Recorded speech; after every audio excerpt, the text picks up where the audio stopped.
Bismillahirrahmanirrahim. Assalamu alaikum. Welcome to Newsroom. I'm your host, Omar Khalid. Today is the 1st of November 2023. A new day of another month begins, but a lot of atrocities are happening across the world. That and more will be discussed as part of our newsroom today. We'll begin with the atrocities that are being perpetrated on the Palestinians in Gaza. If we go to the number of casualties that have happened since the 7th of October, they have almost gone to the number 9,000. Around 9,000 people have already been killed. A majority of them are children. The world seems to either put a blind eye or a deaf ear as far as all of this is concerned. There are statements, there are some countries that have taken a very rigid stance as far as Israel is concerned, but the rest, what are they doing? Why are they not doing the needful, the necessary as far as the Israeli barbarities are concerned? And when you look at the staggering amount of numbers of the casualties, it brings to mind big events like the wars that have been happening in the past few decades as well. So we need to be very careful as to how the world needs to react to events such as these. This is going to be our first story. Our second story, ladies and gentlemen, concerns the state-sponsored attacks on the phones of the opposition leaders in India. Now, Apple, that is the manufacturer of iPhones, has informed different politicians, different Indian politicians, of their phones being hacked and, of course, their sensitive information now being at the mercy of hackers. A lot of accusations have been put forward by the opposition leaders such as Rahul Gandhi on the government of using software such as Pegasus that has been used in the past as well by India. What will happen, or what might be the consequence of this email by Apple or on the government, only time will tell. Third story, ladies and gentlemen, concerns the repatriation of the illegally present foreigners from Pakistani soil. The deadline has passed. Today is the 1st of November, and of course a certain consequent number of Afghan nationals has returned to their homeland, but there are certain statements that have emanated from the Afghan side as well to not put too much pressure on the exodus of the illegal Afghan nationals from leaving Pakistan.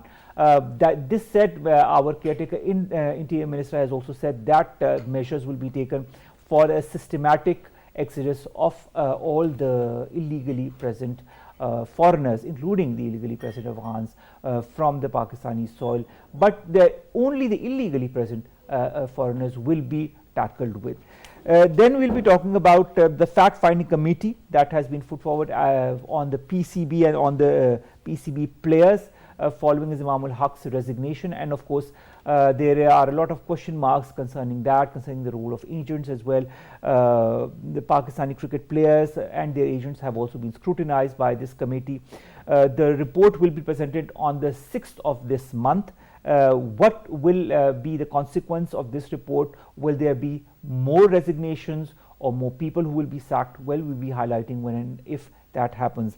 Gilgit-Baltistan, ladies and gentlemen, celebrated 76th Independence Day today. Pakistan has also congratulated Gilgit-Baltistan's Independence Day through a very important message by our Prime Minister, Mr. Anwarul Haq Kakar. The people of Gilgit-Baltistan have displayed bravery 76 years ago, as per the statement of our caretaker Prime Minister. He also said that Gilgit-Baltistan's independence remains a source of pride.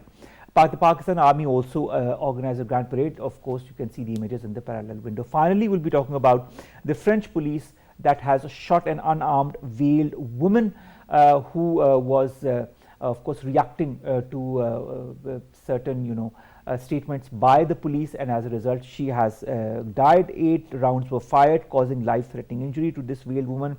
No explosive or other arms were found near the woman. This has been said by the police. The woman refused to follow orders and approached the officer, and the officers, as a reaction, shot at the woman and killed her. Investigations have now been opened against the woman and the police, as per the prosecutor in France, who has said this in a statement.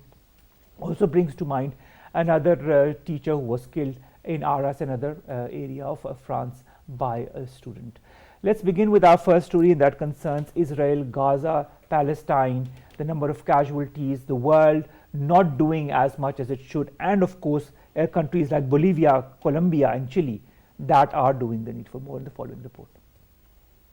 That it was severing diplomatic ties with Israel over its disproportionate attacks in Gaza. Minister of the Presidency Maria Nella Prada also announced the country was sending humanitarian aid to Gaza. The government of President Luis Arce is the first in Latin America to cut ties with Israel since the conflict erupted on the 7th of October. Bolivia only announced it was restoring ties with Israel in 2019, a decade after they were cut over previous attacks on Gaza Strip. Hamas hailed Bolivia's decision, saying it holds it in high esteem, while urging Arab countries who have normalized their relations with Israel to do the same. Israel's foreign ministry did not immediately react to Bolivia's move. The leaders of both Colombia and Chile also spoke out Tuesday against the Israeli offensive on Hamas. I have decided to recall our ambassador to Israel for consultation. If Israel does not stop the massacre of the Palestinian people, we cannot be there. This was said by Colombia's president Gustavo Petro on X, formerly Twitter. Chile, which has the largest Palestinian population outside the Arab world, also said it was recalling its ambassador to Israel in protest against Israel's unacceptable violations of international humanitarian law.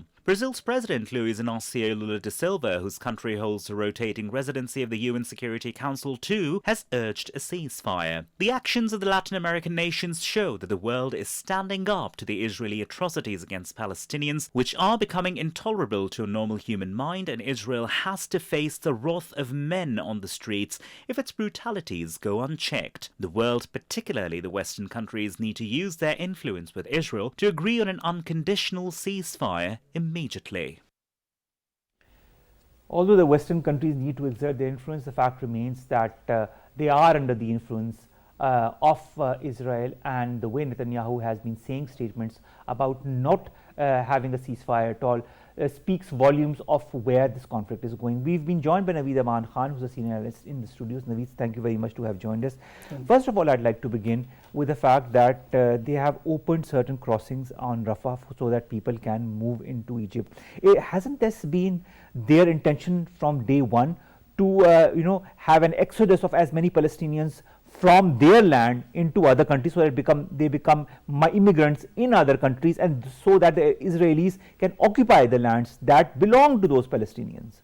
Yes, it is a tactic, but the most important thing is that this war has entered in fourth week. Yes. And within the fourth week, if we calculate the casualties, the martyrdoms, it has crossed over 9,000, and over 23,000 are seriously injured, and they are looking for paramedical. 3,648 children. Oh, children are martyred. This is a miserable condition, and the Russian president, he has categorically said that America and the Western allies are behind this situation, because he believes that who is the beneficiary of all this situation created in Middle East? Either it is Israel, or it is America, or American allies of the Western countries. Yes, it is true. And it seems that America is behind all this, because if America wants to wrap it up, America can wrap it up. Of course. But if America is not wrapping it up, it means America wants to extend this war to the months and months and years. But the violent narrative by Israel, Naveed Sahab, the fact remains that this violent narrative hasn't ended, hasn't even subsided to any extent. If you look at the statements by Netanyahu, I mean, he seems hell-bent on sorry for using the word, killing as many Palestinians as possible. And the way they have narrated said that the Palestinians are like termites, the Palestinians are of no value, and then things like that, things are extremely demeaning from a human rights angle as well. And then the fact that under this current circumstances, not going for a ceasefire and continuing these barbarities, which will create more violence, which will create more casualties in the days to come. And what is the world doing? American and the Western countries, they are patting Israeli Prime Minister, and Israeli Prime Minister is gaining his encouragement and support from them. That is why he is very blunt, and he is furiously continuing attacks on the unarmed and the innocent Palestinians. I believe that Netanyahu is fighting for his survival in Israel as a politician, because he believes that the pressure is too much on him within Israel or from the Hamas after that attack. But the fact remains that there are also a lot of Jews, a lot of Israelis who are against this incursion, who do not want what is happening. Isn't this usage of violence for political gains by Netanyahu? Definitely, because from the Israeli Jews, we see the Israeli Jews have come out and they have protested against attacks of Israel on Hamas. They are not in favor of that attack on Hamas. They are saying that the war should be ended and there should be a ceasefire and there should be a solution. Look at the number of protests across the world, even in countries where such protests have been banned. Look at France, look at other countries where such protests have been banned. Despite that, scores of people came out. Even in the United Kingdom, the number of people that came out was tremendous, and it is giving a very clear sign of what the people want. But do you feel that the governments that are siding with Israel will change their attitude because of people's pressure? It matters, but until the governments step in, like the Muslim world or the Arab world, if they intervene or they enhance their pressure on Israel and America diplomatically, economically and politically, the things can be different. And I think it is too late. Almost 3 weeks have gone, and the loss is too much in Palestine. And I don't think that the Palestinians are in the position to face more loss at this stage. Of course, but the way they are being killed or exterminated is, something that Israel has always wanted, and it has just gotten the perfect excuse to kill as many Palestinians as possible. But look at the way the Latin American countries have reacted. Bolivia has cut ties with Israel, Colombia and Chile have recalled their envoys. This is also showing a clear sign from another part of the world, but nevertheless an important message. I think the American community, the British community and the French community, if come out for the serious protest against the Israeli attacks on Palestine, or American favor to Israel. These protests will not work. I have not seen such sort of protests in the Muslim world and in Arab worlds. Still we are looking for those protests, serious protests in the Arab worlds, which are, we could not see it till today. The entire protests are either in Israel or in the Western countries or in the Latin American countries.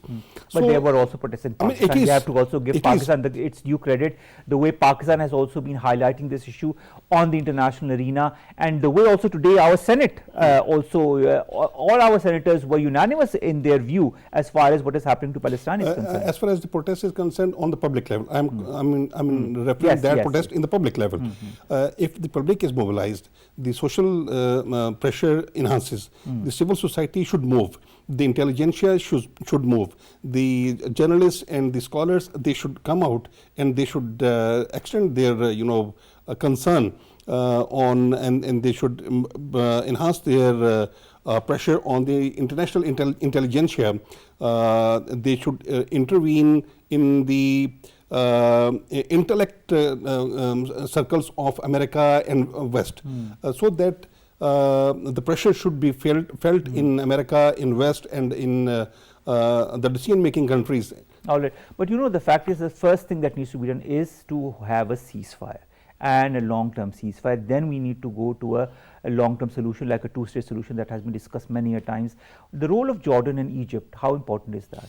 Very important, because both of the countries have a good relationship with Israel, and those countries who have established their diplomatic ties with Israel can have more pressure on Israel because they have diplomatic ways and they have interaction with them. They have been in past, they have been also the targets of Israel, and they have faced aggression of Israel many times. but now they are having a very comfortable relationship with Israel. So they can play a very important role in bringing that ceasefire, which is which is awaited, still awaited. Okay. What about the International Criminal Court, International Court of Justice? Do you feel they can play a role because of the sheer, lack of any, disregard of any law as far as what is happening in Palestine is concerned? Do you feel they can be contacted by a government or by an organization? They should be contacted, and and such forums like that Court of Justice or OIC, ICC, International Court, Criminal Court, Arab League and UN, all these forums should automatically move to go for a ceasefire and for the permanent solution of this issue. Two-nation theory is also applicable in Palestine and Israel matter. So there are two nations, Israel, the Jews and the Muslims. Both of the nations should have a piece of land and have a very peaceful life. If the nations in entire world can live peacefully, Muslims and Jews can also live in Middle East peacefully, and the issues should be resolved once for all. I think things are being exacerbated because of politics, because of getting gains for certain parties in Israel, and they are using any and every means, even by killing scores or thousands of people, just for political gains. I think this is the end score is this, just for political gains, just for getting more mileage internationally or regionally. They are doing this so that they can continue to remain in power. Israeli such tactics are now enhancing hatred in the entire world. The Jews in the entire world, they are also unsafe because of that hatred which has expelled from Israel to the world. The Muslims are already unsafe in different parts of the world, and they are being attacked by the Jews. So this hatred will swallow the peace of the world as well. There is a keyword, anti-Semitism, that the Jewish community across the world is extremely afraid of, or does not want to be talk about. What they are themselves doing, what Israel is doing in Palestine, is it not an extreme form of the same that has happened to them after the Second World War by the Nazis? How can they stand tall and say whatever they want, seeing exactly the repetition of what happened to them by them now on the Palestinians? Israeli attitude since long has been extremist attitude, and they have not been behaving normally. If they look at the seriousness of the issue of Middle East and especially the Palestine, the Al-Quds matter, as a politician or on political grounds, the issue is not too complex. It is very easy to solve it. But the international stakeholders like Britain and America, they have their own interests. And because of their interests, they are in fact sabotaging this peace process. And they have always been involved in sabotaging this peace process in Middle East, just to continue their pressure on Palestine and the other regional countries of Middle East. Now, speaking of regional countries in the Middle East and organizations, Hamas, of course, is something that the Israel and the West has been targeting very openly. But now there are other organizations that have joined the fray, like Houthis, like others, like Islamic Jihad as well. There are talks of those as well. Don't you feel this is going to add to the current crisis if they also start to pour in and add their 2 cents to this current crisis? No, I don't think, because though the war is now expelling, or it's coming out of the Israel and Palestinian territory, touching Lebanon, Syria, and now we are talking about the Houthis. Yes, it is, but this will also increase or enhance pressure on Israel, that Israel will be facing pressure from different corners of the region. It is also, I think it is a good move as far as the pressure is concerned. If Israel is not ready to learn lesson from Hamas, definitely from Hezbollah, from Syria, from Houthis, or from any other military pressure, it will work, I think. All right. The Israeli army says it has hit 11,000 Gaza targets since the war began. And of course, we said it is the fourth week. Then the number of casualties, that is almost 9,000, and a huge majority of that is children. How can a country's army say with pride that it has killed so many people and that it has, hit so many targets in Gaza? How can you feel any kind of pride in destruction, in violence, in killing? Not at all. It's not a matter of pride. It's a matter of shame. And this is barbaric. This is very brutal. This approach is very brutal and abnormal approach and style of thinking. From the American point of view, if I see Hillary Clinton, Joe Biden, and Trump, all have shown the same mentality. And even Trump has said that if I come in power, I will expel Americans from America, and I will first of all cancel the American visas of the Muslims. This shows how brutal and how abnormal behavior and approach they have. Our final question, and that concerns the US as well. Anthony Blinken is going to have a tour of the Middle East, and of course he's going to visit Israel as well. Joe Biden visited Israel, the British leader visited Israel, the French leader visited Israel as well in the past. Any impact on peace in the region, any impact on a ceasefire, any impact on the two-state solution that needs to be implemented? Definitely, it is the need of the time, and it should be implemented. The Muslim world, and especially the Arab world, should also join hands with Blinken and the other foreign ministers, the head of the states who are visiting Israel, and in the region, Muslim foreign ministers, Muslim head of the states are also keeping quiet. They need not keep quiet at this stage, and they should move. Well, I don't think they are keeping quiet, but I think there needs to be a more proactive approach. Active role need to be played for the solution of Palestinian matter, because the earlier the better. Because if it goes, it enters in second month or the third month, it will not be stopped. It will carry on, and who will be the major loser? The people of Palestine, the innocent people of Palestine will be the major losers. Israel will not stop at any extent, because the way Netanyahu has been saying on and on that this is what he intends to do. There's going to be no ceasefire. What is the ultimate intention? To completely eliminate Palestine of Palestinians, and to put in their place all the Israelis. Basically, that is the ultimate they aim. Want to capture that part of land, which is Gaza, and they want the Palestinians leave that part of land, and Israelis comfortably come in and capture that. That has been the plan all along. But it will not happen. I hope it doesn't. I hope the world stands as one against the atrocities that are happening. Naveed, Aman Khan, thank you very much to have joined us. Let's come to our second story, and that concerns India, ladies and gentlemen, across the border. Apple, we all know what Apple is. It's a major organization that produces iPhones, that makes so many other hardware and software as well, the Macs and other softwares like the iOS. What has happened is that Apple sent emails to many politicians in India.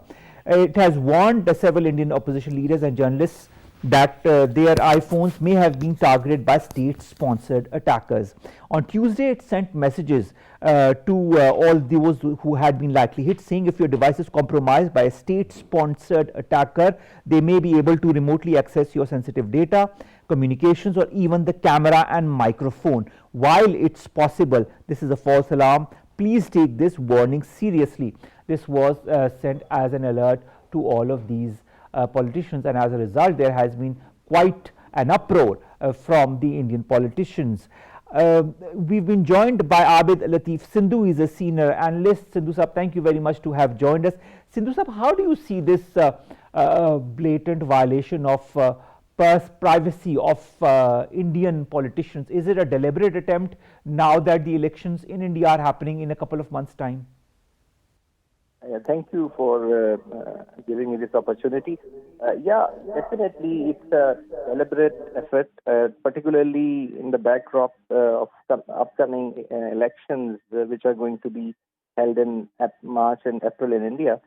First of all, I think we have to see that probably how they're trying to do it. They're under the pretext of maybe security or surveillance or whatever, they are doing it through Pegasus, which is a Israeli software and which is updated quite oftenly, and every updated version is also provided to the Indian. It is a software which is not shared with so many countries. With the technology or the mechanism through which it operates.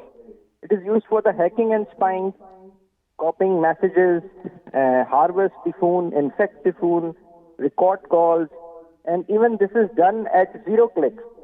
Even if you don't click something on your phone, even then your phone is hacked. So the evidential breadcrumbs of its infections are very, very difficult to actually trace. And these attack vectors are usually through SMS and WhatsApp and all. So we have seen this happening in Pakistan also in 2020 when telephone and the mobile phones and laptops and other electronic gadgets of so many Pakistani officials were hacked, and then a warning was issued that certain SOPs were ascertained and given to the bureaucrats, senior officers and functionaries and government officials that they should be very careful on this. So it basically depicts a mindset of Hindutva that, and particularly of Modi and his clique, which are there to perpetuate their rule of their version of Hindutva-led Indian politics. That is true, but Sindhu Sahib, it also points a huge question mark as far as Indian digital security is concerned. It means that anybody and anybody that the Indian government wants can be targeted, and they can, access their data, they can hack their data. So a country that considers and calls itself the world's largest democracy, the most pluralistic country in the world, doesn't it taint the image? Yeah, definitely. I think this is nothing to be surprised of, because we have already seen that last 4 or 5 years we have seen that the Modi government is trying to oppress the voices of sanity all in India, particularly of political opposition and also the journalists. We have seen so many journalists being killed, being incarcerated and even tortured. We have also seen that their national security advisor has so many times even threatened the neighboring countries, the small countries, in a very clear and clairvoyant terms. And also we have just recently seen that even the state terrorism is being perpetuated and done through very ulterior motives. We have seen the killing of Sikh leader, a prayer follower in Canada. Also we have seen that 5-6 such incidents has already happened in the last 6 months in Pakistan, which were not so much reported or not so much projected as there should have been. So this depicts and this clearly tells that the policy of the state, the Indian state, and particularly under this regime, is to oppress any voice, is to actually threat, is to make people, unnerved on the context that anybody who is not compliant, who is not in complacency with them, are going to be in danger of different, category or of different value of the threat, be it a mere surveillance or a physical attack or things like that. Sindhu Sahib, any consequence on the upcoming general elections in India that are happening next year on these revelations? I mean, these revelations, do you feel they are going to have any impact of some kind on the tilting of the voters towards one or the other party?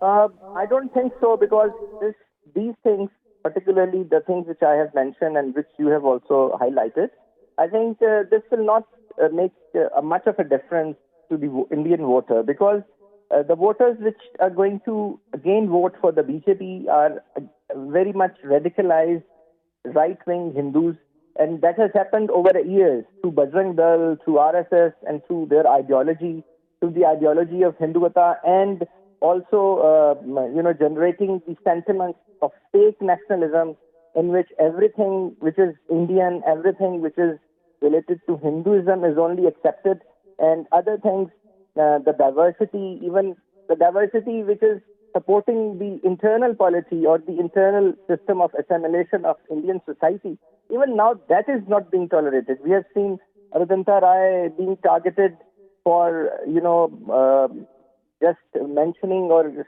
getting something even years ago. So I think that these kind of things and having a change or putting a sort of a silver lining on the aspiration that this might change something in the internal political system of India. I don't think so. BJP will, I think, again have a sway, and they'll again be winning, especially the Hindu heartland.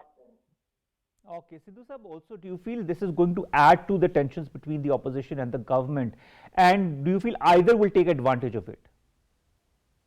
As far as the political division is concerned, and as far as opposition is concerned, I think that this might have some effect, and particularly in those areas where the Congress leadership, Congress-appointed chief ministers, and the areas where they have the majority, their stronghold, and also the upcoming parties and leaders like the chief minister of Delhi and the chief minister of Punjab and other like. I think they can take a cue from this, and they can also, sort of raise this issue or make it a part of their political or electoral agenda. But time will tell that how much it actually affects this process of electioneering. Sindhu Sahab, I'd also like to understand, you remember some time back the BBC took out this documentary against Narendra Modi, and that created a furor and a line of accusations against the BBC as a result of that. Now that Apple has sent these messages to the politicians, do you feel there is going to strain relations between Apple and the Indian government? Because if you know that Apple has started to manufacture iPhones within India, do you feel any effect on the professional or so-called relationship between Apple and the Indian government as a result of these allegations? I'm happy that you have asked it. You are absolutely right. The Indian society is so much polarized and so much saturated from within that we have seen that even once Hyundai, raised or gave a statement on Kashmir, so they even boycotted the Indian in mass boycotted the purchase of their vehicles. We have seen the food chains who have been targeted on same type of reasons. So the society is so much polarized on Hindutva lines that I think that there could be a sort of a reaction against Apple and against the iPhones, and particularly from the left wingers, from the right wingers, and particularly from the followership of Bajrang Dal, which is in millions in India. All right, Sindhu Sahab, thank you very much to have joined us. Abid Latif Sindhu, senior analyst, joining us and discussing the impact of the messages that have been sent by Apple to different leaders, different political leaders of the opposition, saying that their security or the security of their phones has been compromised. And as a result of that, I'll just like to end this segment by this post on X by Federal Communications, Electronics and Information Technology Minister in India, Ashwini Vaishnav, who said that the information by Apple over the issue was vague and non-specific in nature. Expect more such tweets in the future by other Indian leaders as well against Apple. Let's come to our third segment, and our third segment concerns the repatriation of the illegally present foreigners in Pakistan to other countries, whether it concerns Afghanistan or whether it concerns other countries across the world. Now, Senator Sarfaraz Bukti wrote on Twitter, and I'll just like to quote him. He said, "Today we said goodbye to 64 Afghan nationals as they began their journey back home. This action is a testament to Pakistan's determination to repatriate any individuals residing in the country without any proper documentation."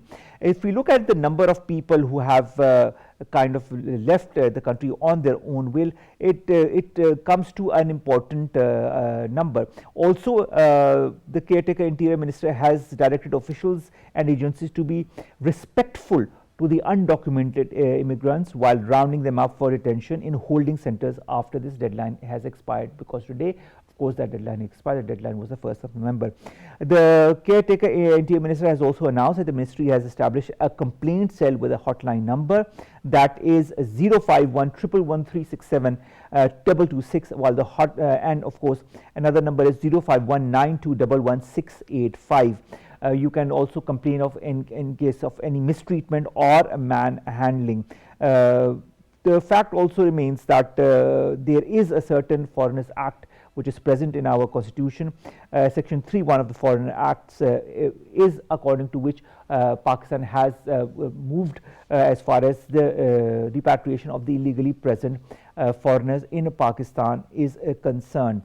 The total number of undocumented Afghans returning to Afghanistan since September now stands at 104,085. This has been confirmed by an official.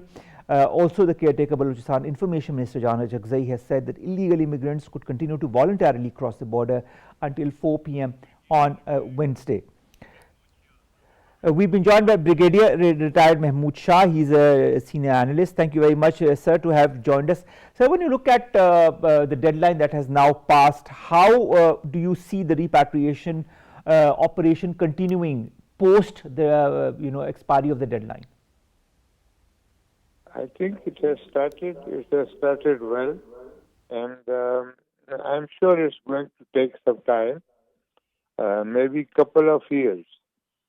Because after this, these are the people who were immediately found not having any documents on them, and there are quite a few of them who must be hiding, who needs to be identified, and if they claim to have some papers, those papers or ID card, etc., which they have got themselves issued, will have to be inquired, and then if found false, then they would be required to go back.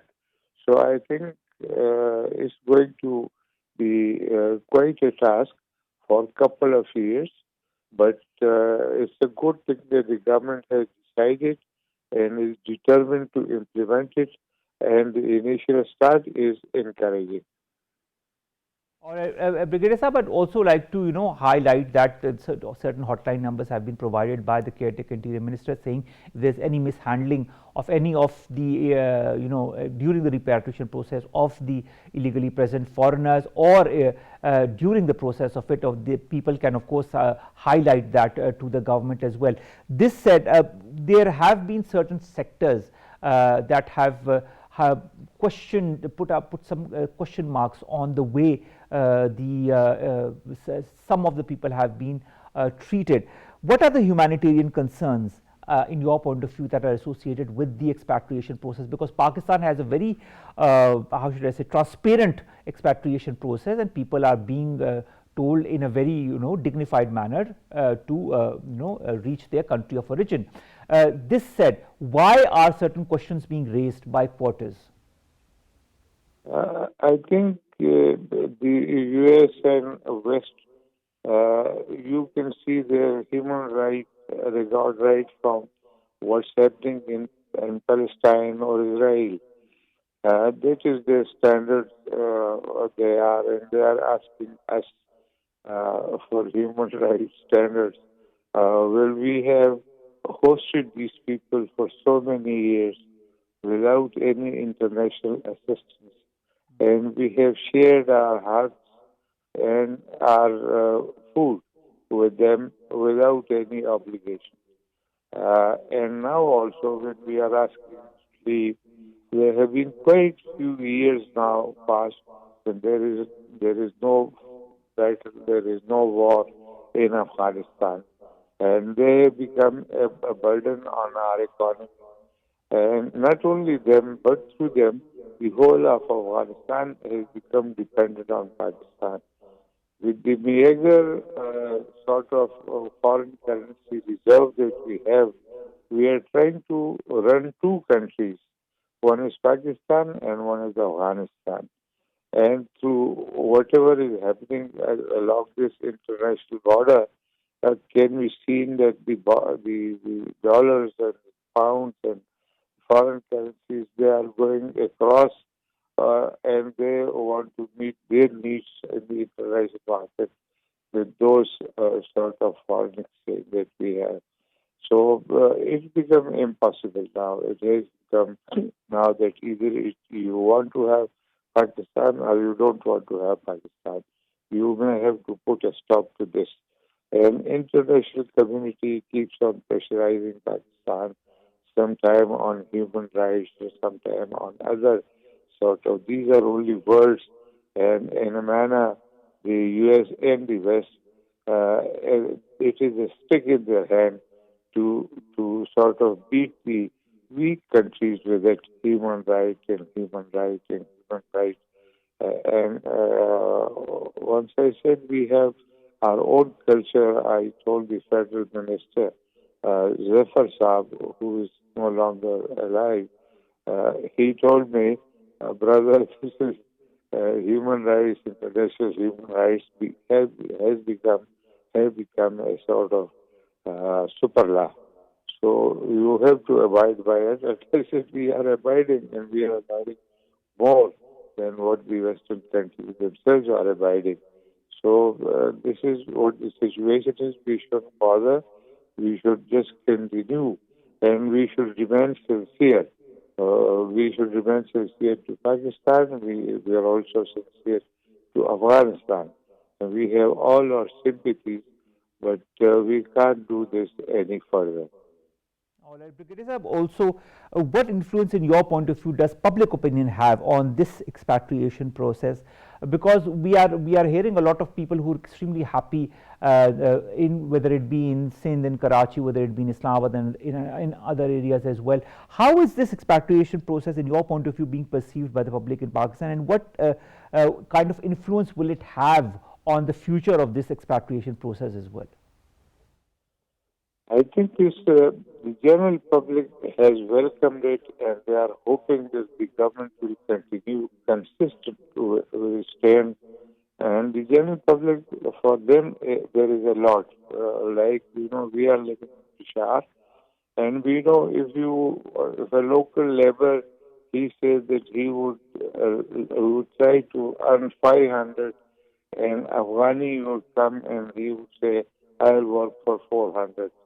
So that's how this labor was sort of, our labor probably got crushed under this, that the Afghani were prepared to do anything.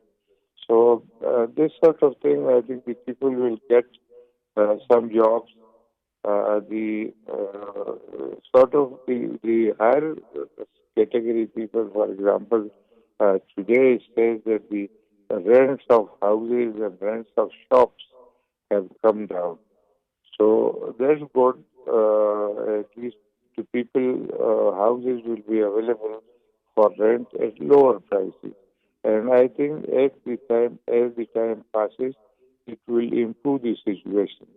However, some of the politicians who had tried that to issue ID cards to these foreigners, these Afghanis, and they had made them as their voters. For example, they are crying horse. For example, Mehmood Khan, HXA in Balochistan, and we have here the ANP shouting that they are our brothers and they shouldn't be sort of sent back like this. So they have their own ulterior motives, and they'll continue propagating against this just decision, and it is the right decision, and the government needs to be supported all the way for this decision because this is for the country, for the future of the country. It is government and nobody it needs to be supported as much as possible. Thank you very much, Brigadier Mehmood Shah Sahab, to have joined us, to have talked to us about, of course, the expatriation, the repatriation of the illegally present foreigners in Pakistan. And of course, the deadline has passed. The deadline was the 1st of November. Today is the 1st of November. And of course, there is going to be a process now as to those who are still residing illegally in Pakistan as to how they will be repatriated as well. Let's come to our last three stories very quickly. A fact-finding committee has collected details of agents that have been approved by the PCB. This 5-member fact-finding committee formed by the Pakistan Cricket Board is investigating allegations of conflict of interest that regard the role of Inzamamul Haq as the chief selector, with several players in the Pakistan cricket team on the roster of the same agency. It held its first meeting on Tuesday. On the 6th of November, it is going to give a detailed report as far as their findings are concerned. What is going to be the eventuality of that? What results will come out of this? What will happen or might not happen, we'll only see post the 6th of this month. Of course, there's a due vigilance as far as the role of the PCB is concerned, and the role of the officers who have been in charge of the in PCB are concerned. And of course, here you can see in the parallel window Inzamamul Haq, who was the chief selector, who has of course resigned. But there are a lot of question marks there as well, so that needs to be also highlighted and understood as to what is the reality, and things need to be made clear. So that will be made clear post the 6th of November, and we'll be highlighting as and when that report comes. Then next we'll be talking about the anniversary of the Gilgit-Baltistan's War of Independence. Today is the 76th anniversary of this War of Independence. There was a huge military parade that happened in Gilgit-Baltistan. Also, our Prime Minister, caretaker Prime Minister Nawaz Kakar Sahab, had a very important message on the occasion. He congratulated the zealous and patriotic people of Gilgit-Baltistan on the completion of 76 years of the liberation war of GB. He said today was a very important day for Gilgit-Baltistan and the whole of Pakistan, and marks an important milestone in our history. He said 76 years ago today, the brave people of Gilgit-Baltistan after the establishment of Pakistan showed great bravery and courage against the Dogra Raj, against the leadership of brave leaders like Captain Mirza Hasan Khan and Subedar Major Babar, despite the indifference. 76 years have passed, and the people of Gilgit-Baltistan stand proudly hand in hand in solidarity with people of Pakistan. Our caretaker Prime Minister also said he wants to send a message to the world nations that we want a peaceful solution to the Palestine problem. Of course, he was talking about that as well in context of Gilgit-Baltistan. Gilgit-Baltistan is a beautiful region to visit. If you haven't, you need to go there. And when you go there, the solidarity that the people show with Pakistan, the love that there is for Pakistan, for Pakistan's solidarity and for Pakistan's future is really something to be reckoned with. And of course, I also need to tell you that the number of educated children in Gilgit-Baltistan is also quite monumental. So that should be also a lesson for many other countries across the world. Let's come to our last story, ladies and gentlemen, that concerns France, where police have shot and seriously wounded an unarmed woman at a train station in Paris. 8 shots were fired at that woman, who was unarmed but was leaping towards the police officers because she was veiled, and the police officers, thinking that she is going to have some kind of a violent reaction, shot at her. 8 shots were fired and she was killed on the spot. Police have launched 2 investigations. Prosecutors have said one will probe the woman's actions, while the another is to elucidate whether the police's use of firearms was justified. Footage has also been claimed from the CCTV cameras on the location, and of course this will be said. The witnesses say the 38-year-old woman who was wearing hijab recited Allahu Akbar, said, "You will all die." Apparently this is what has been said. That is why the investigation is going on. It has to ascertain, but nothing justifies killing any person, whether it be in France, whether it be in any part of the world.